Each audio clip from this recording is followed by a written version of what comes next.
Assalamualaikum warahmatullahi wabarakatuh. Halo kakak-kakak pejuang fisika. Kita berjumpa lagi setelah sekian lama Ibu tidak membuat video mengenai pembelajaran fisika. Kali ini Ibu ingin membuat lagi video pembelajaran fisika. Dan kali ini kita akan membahas satu contoh soal tentang hukum Kirchhoff. Selamat menyaksikan. Baik, kita akan langsung menyelesaikan soal mengenai hukum Kirchhoff. Perhatikan gambar rangkaian berikut ini. Tentukan besar arus I3. Nah, untuk menyelesaikan kasus hukum Kirchhoff seperti ini, yang mana jika melihat gambar, maka tentu di sini kita langsung tahu bahwa akan ada dua loop. Mungkin di antara kalian banyak yang sulit menyelesaikan ini karena bingung menentukan arah loop dan arah arus. Oke, kita sekarang akan menyelesaikan soal ini menjadi lebih sederhana dengan cara gampang, yaitu dengan teknik terserah. Artinya, kita boleh menentukan arah loop terserah kita, dan kita juga boleh menentukan arah arus terserah kita. Dengan mengabaikan misalnya bahwa arus listrik itu mengalir dari kutub positif ke kutub negatif. Karena kita di sini akan mencari nilai I3-nya.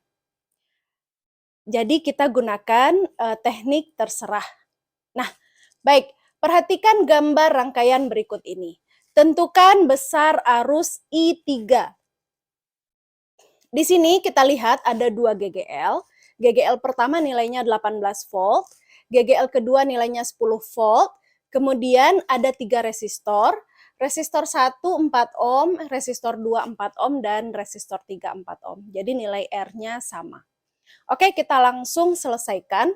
Tahap pertama yaitu kita tentukan dulu arah arus listriknya. Untuk arah arus listrik, di sini adalah titik percabangannya, karena di sini di soal kita sudah diberitahu arah I3 yaitu mengarah ke atas atau keluar dari titik percabangan. Misalnya titik percabangan ini kita misalkan adalah titik P, maka arus I3 ini mengarah keluar dari titik P. Nah, bagaimana dengan kawat 1 dan kawat 2? Terserah, kita boleh tentukan arah arus listriknya masuk ke titik cabang atau keluar dari titik cabang. Dengan syarat, jika ada yang masuk, maka harus ada yang keluar. Jadi tidak boleh arah arus listrik itu semuanya masuk dan juga tidak boleh semuanya keluar. Kenapa? Karena kita harus memenuhi hukum pertama Kirchhoff, yaitu jumlah kuat arus listrik yang masuk ke suatu titik cabang nilainya sama dengan jumlah kuat arus listrik yang keluar dari titik cabang itu. Jika ada kuat arus listrik yang masuk, maka harus ada kuat arus listrik yang keluar.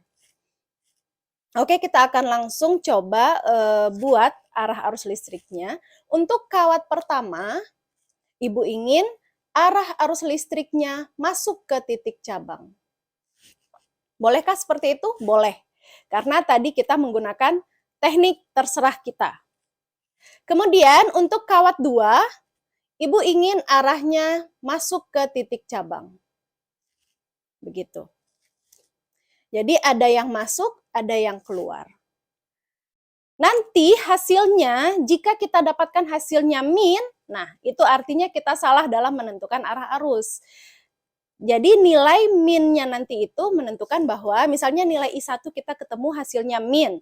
Nah artinya harusnya I1 itu bukan masuk ke titik cabang, tapi keluar. Begitu. Baik, berikutnya kita akan menentukan arah loop. Jadi tahap pertama menentukan arah kuat arus listrik, tahap yang kedua menentukan arah loop. Untuk loop 1, Ibu ingin arahnya berlawanan arah jarum jam. Ini loop 1.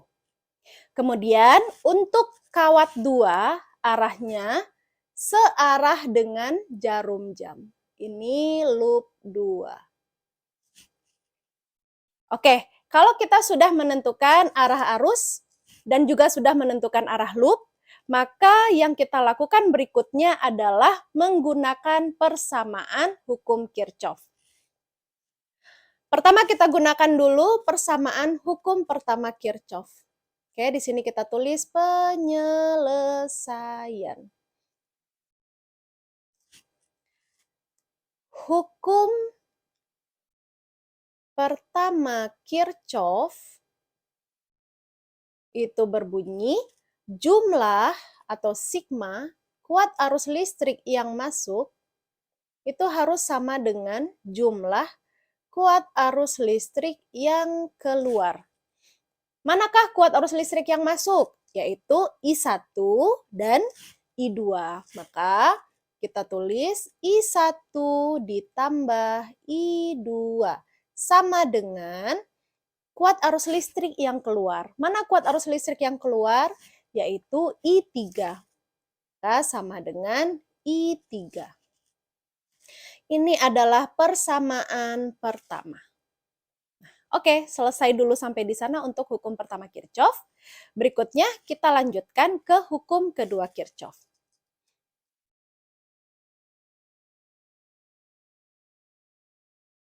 Hukum kedua Kirchhoff. Nah, hukum kedua Kirchhoff, jumlah GGL ditambah jumlah I dikali R, kuat arus listrik dikali hambatan sama dengan 0. Oke, kita akan analisa masing-masing loop. Jadi kita akan hitung untuk masing-masing loop. Kita lihat dulu untuk loop 1.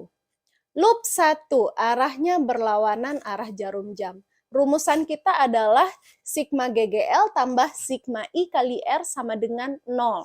Di sini jelas-jelas tertulis sigma GGL atau sigma E. Maka kita cari dulu yang mana GGL-nya.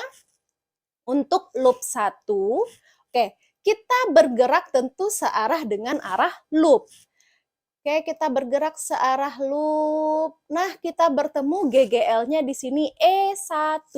Maka kita tulis E1. Oke, ketika kita berjalan ke sini, kita bertemu GGL, tapi kita bertemu yang pendek dulu. Kalau yang pendek, itu tandanya negatif. Sedangkan yang panjang, itu tandanya kutub positif. Karena kita bertemu yang pendek, kutub negatif, maka E1 itu min. Jadi min E1. Oke, kita berjalan lagi, sudah tidak ada GGL. Berikutnya tambah, ini tambah ya. Nah, jumlah I dikali R. Mana I? Oke, kita berjalan searah loop, kita bertemu I1. Dan arah I1 ini searah dengan arah loop. Kalau arah I searah dengan arah loop, maka positif nilai I-nya. Di sini I1 kita tulis I1 dikali R. Manakah R yang ada pada kawat 1? Ini adalah kawat 1. Yang ada di sini hanyalah R1. Maka kita tulis dikali R1. Berikutnya, karena pada loop 1 ini masih ada I dan R, maka kita jumlah. Kenapa kita jumlah? Karena di sini adalah sigma, yang artinya penjumlahan. Oke, kita jalan lagi tadi udah untuk kawat 1, berikutnya untuk kawat 2. Untuk kawat 3 ya, ini kita misalkan kawat 3. Maka di sini kita berjalan searah loop kita berlawanan arah jarum jam. Dan di sini kita ketemu I3. Yang mana I3 itu arahnya searah dengan arah loop kita. Nah, searah kan? Maka kita tulis positif I3 dikali R-nya R3. Sama dengan 0. Begitu. Nah, kita langsung isikan nilainya. E1 nilainya 18.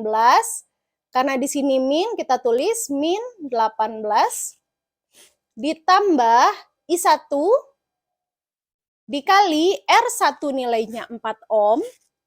4 ditambah I3, R3 nilainya juga 4 sama dengan 0. Kemudian kita buat persamaannya menjadi 4I1. I1 dikali 4 itu sama saja dengan 4I1. 4I1 ditambah 4I3 sama dengan min 18 pindah ruas. Karena dia min, pindah ruas menjadi plus 18. Nah, ini kita menjadi persamaan kedua. Apakah ini boleh disederhanakan? Boleh. Tapi di sini Ibu tidak sederhanakan dulu karena Ibu ingin melihat bagaimana persamaan untuk loop 2. Oke, kita langsung beranjak ke loop 2. Oke, loop 2. Caranya sama seperti loop 1. Kita berjalan sesuai arah loop yang tadi sudah kita tentukan. Loop 2 arahnya berlawanan arah jarum jam, maka perjalanan kita juga berlawanan dengan arah jarum jam. Oke, sigma GGL. Jadi yang kita lihat dulu adalah GGL-nya. Mana pada loop 2 GGL-nya? Oke, kita berjalan searah jarum jam dan kita bertemu E2, GGL2. Dan yang kita ketemui adalah garis pendek dulu, baru garis panjang. Berarti kutub negatif dulu, baru kutub positif. Oke, kita berjalan sesuai dengan arah loop, yaitu searah jarum jam, dan kita bertemu E2 yang pendek dulu, yaitu kutub negatif dulu, baru bertemu dengan yang panjang. Kalau kita bertemu kutub negatif, maka kita harus tuliskan negatif. Begitu. Negatif E2. Kemudian masih ada E-nya? Sudah tidak ada. Kalau E1 itu adalah milik loop 1. Jadi kalau kita bahas loop 1, jangan lihat loop 2. Kalau kita bahas loop 2, jangan lihat loop 1. Tapi untuk kawat yang di tengah itu dibawa. Dibawa untuk loop 1 dan juga dibawa untuk loop 2. Gitu. Oke. Min E2 ditambah berikutnya kuat arusnya. Nah, kuat arusnya di sini ketika kita berjalan searah dengan loop, kita bertemu di sini I2. Dan arah I2 itu searah dengan loop. Searah kan? Ini loop kita itu begini. Nah, kita ke sana, I2 juga ke sana. Maka I2-nya positif, dikali pada kawat 2 itu ada R2, maka I2 dikali R2 ditambah, masih ada I, masih I3, I3 itu juga searah dengan arah loop, maka I3 dikali R3, karena ada R di sana, sama dengan 0, sama dengan 0. Oke, kita tuliskan nilainya, E2 nilainya 10, jadi min 10 ditambah I2 dikali R2 nilainya 4, ditambah I3, R3 nilainya 4 sama dengan 0. Kita tuliskan persamaannya 4I2 ditambah 4I3 sama dengan 10 pindah ruas, min menjadi positif. Positif 10 ini menjadi persamaan ketiga. Oke, kita sudah selesai menentukan beberapa persamaan. Persamaan 1, I1 tambah I2 sama dengan I3. Persamaan 2, 4I1 tambah 4I3 sama dengan 18. Persamaan ketiga, 4I2 tambah 4I3 sama dengan 10. Nah, kita sudah memiliki 3 persamaan. Maka kita lihat, kita kembali melihat apa sih yang ditanyakan. Tadi yang ditanyakan adalah tentukan besar arus I3. Yang ditanya besar arus I3. Berarti yang kita cari adalah I3. Oke, kita punya 3 persamaan. Yang manakah yang harus kita substitusi dan yang manakah yang harus kita eliminasi agar kita menemukan nilai I3. Kalau persamaan 2, langsung kita eliminasi dengan persamaan 3, tentunya akan muncul persamaan baru, yaitu I1 dan I2, karena di sini I3-nya nanti yang akan kita coret. Sedangkan yang kita cari adalah I3.